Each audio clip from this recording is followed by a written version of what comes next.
And we finally enter Cape Breton. Cape Breton has been on our list even before we settled down in Nova Scotia. There's just so much to do here, including the famous Cabot Trail, which we decided we would save for another trip, because today is all about the lighthouses. So we kick off with Jerome Point Lighthouse, located in Battery Point Provincial Park. It's okay, come on.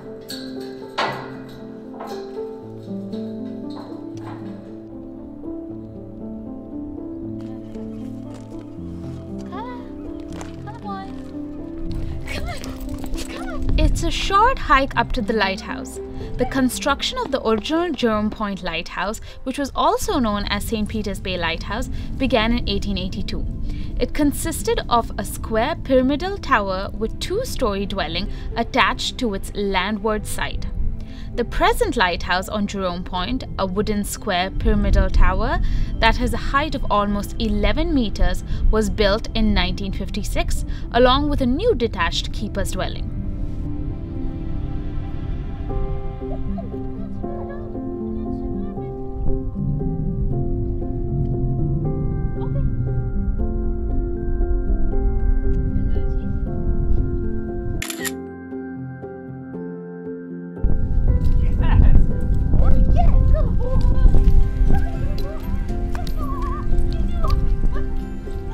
Just started Cape Breton and it's already amazed us. The drive up here was just absolutely gorgeous. The terrain is just so nice. All you can see is mountains and the ocean and, well, some lighthouses. And I'm so glad we came here like in spring, like mid-spring, because there's barely anyone here. Just a couple of hikers and locals who go for walks.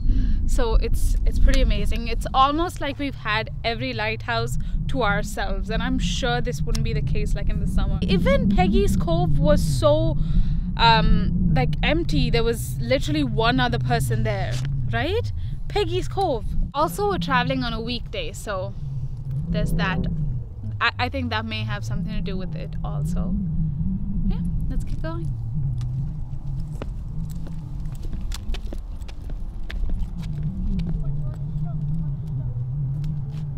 You can keep this. Is that your best friend?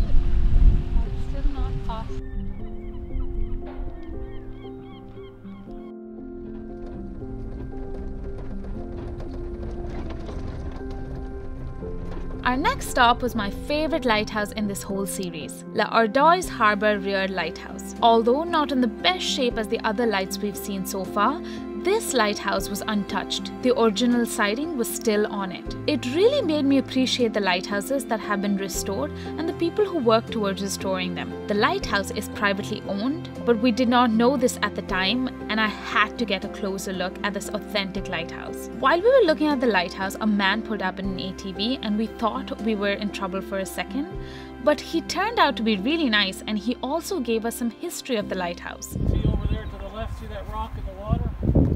Yeah, I see it. See the little poles that are sticking up right on the crest of the ground? Yeah, I think I can see that, yeah. You see the pokey things. Yeah. That's the old wharf. Oh, yeah, I see It it. used to go out, straight out, and curve around. You see the buoy? Yes. See the buoy? Well, about 100 feet in front of that buoy, it used to curve across. It's called the breakwater. Oh. And in 1921, that's 100 years ago, there was a picture taken of what was going on this shoreline with that lighthouse. And there was 21 tall ships parked right in here, in this bay. And all along that shoreline there was fish huts. There was probably, I have the picture home, there's probably about 25 fish huts all along the shore road to the merchant's house. Oh my God. And they used to unload their barrels of whatever it was, fish and contraband rum, and they used to ship it along the shore road, which used to go all along this way and down through the community along ways along the shoreline all the way into St. Peter's. Oh, that's nice. Yeah, so that's kind of a quick history of what that lighthouse is about. That is so cool. Thank you for letting us know. Where are you traveling from? We are from like the west, Yarmouth. Oh yes. Yeah, so we're actually. I'm glad you told us that about the light.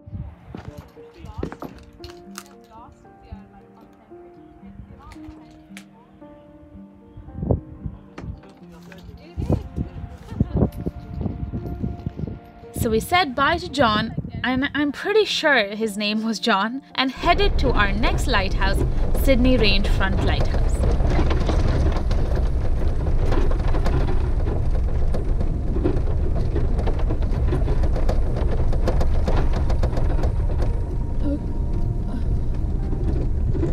Looks like it's close to some private property, but we've got our own road. Sydney Range Front Lighthouse is an octagonal wooden building with sloping sides painted white. It is surrounded by a red polygonal iron lantern. The tower is 63 feet high from its base to the vane on the lantern. The tower was put in operation in 1905. Kala boy, bring it back. Bring it back, Kala. Good boy. Bring it back. Yes, good boy. So we drove down all the way into Sydney. We did skip a couple of lighthouses in between, but we had to drive through straight and get to Sydney because we realized that we're running low on time. So at this point, we've kind of given up on the idea of 100 lighthouses. We're trying to just get to as many as we can. Which is, I think that's become abundantly clear at this point. But yeah, we're just going to try to see as many as we can. What else was I going to say? No idea. Sydney Range Front Lighthouses. Then there's another lighthouse, and it's Sydney Rare.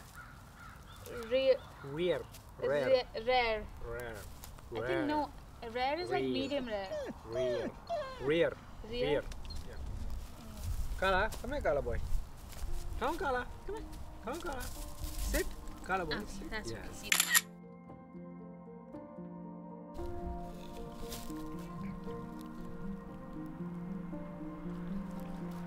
You see, the problem is that Aldo and I are not great at planning. We're really good at going with the flow, but when it comes to planning and like sticking to the plan, we kind of fail in that department. Well, it is highly impossible. You know, we've set our goals so high. So high, yeah, and that's the thing too. We're so ambitious sometimes. But the thing is, like most of the lighthouses that we've been to so far are either on an island or they're on private property, or you know, they're not all accessible. There are over 150 lighthouses. You know, that is recorded, but it's just that like not all of them are accessible. I don't think there are 100 lighthouses that are accessible. There are probably like 60 or 70, right? And this is what they mean when they say this area is under surveillance. CCTV monitored. Hey, come on, it is funny. So hilarious, you are so hilarious. Means what? It was funny, right, Kala boy? Nope, he didn't find it funny. Look at him. Okay.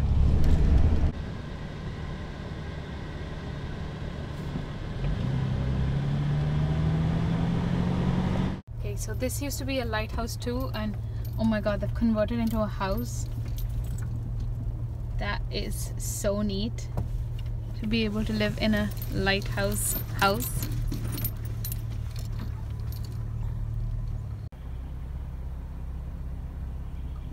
Do you want the camera?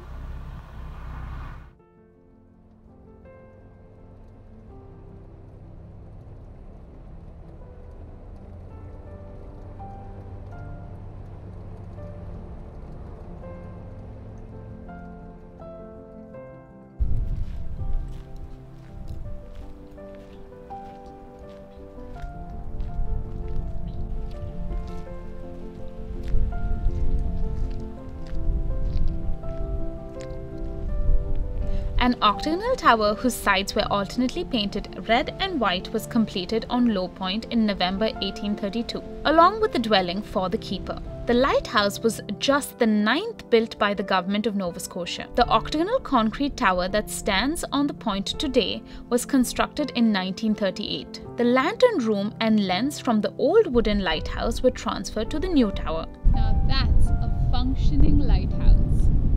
You can see the light. I don't know if you've seen that yet.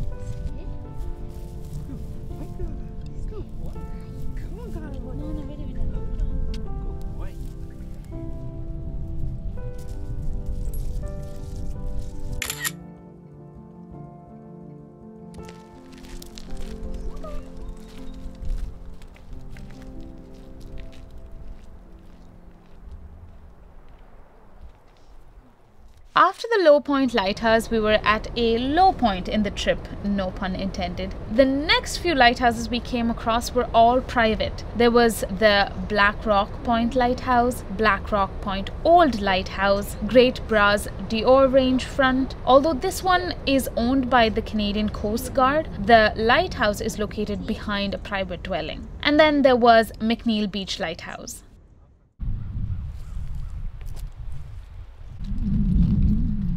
Again, it's one of those privately owned area lighthouses. So We'll just say hi to the lighthouse from a distance. Hi, lighthouse. because there's a sign saying no trespassing. I don't know what that means. Don't trespass here. You know what it means. I know what it means, but like I want to not know what it means. Hi, lighthouse.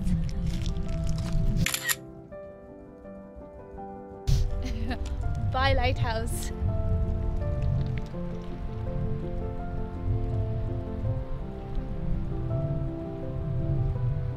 There's a road that goes up here and stuff.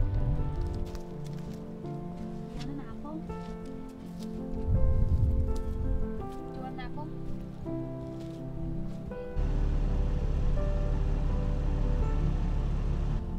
Okay, so we were trying to get to the Mcneil Beach lighthouse, but I think that lighthouse is also like in private land, or the entrance to it, the road has been given back to this subdivision. That's what one of the locals said.